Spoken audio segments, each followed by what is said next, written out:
อย่าว่าขี้โม่ได้อันภาษาหมักม่วงนี่นะจะเบิ่งดูนี่อยู่นะนี่หมักม่วงจะเบิ่งนี่ถูกขอยบ่อยากเว้านะบ่อยากขี้โม่นะคุณเป็นต้น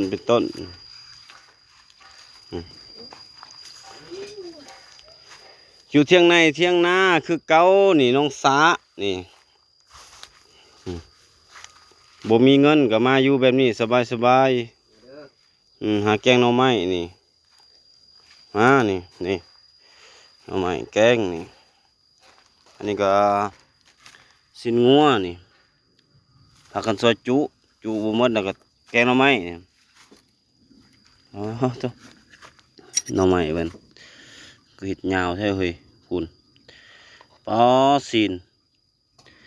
มีแกงซีนพุ่นเต้นี่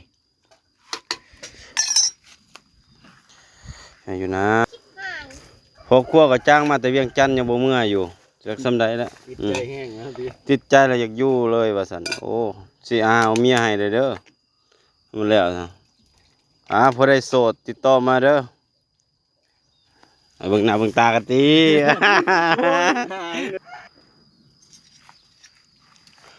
บ่ได้อันเป็นพ่อห้างเป็นแม่ห้างนางไม้ก็สนใจก็แพทมาเนาะ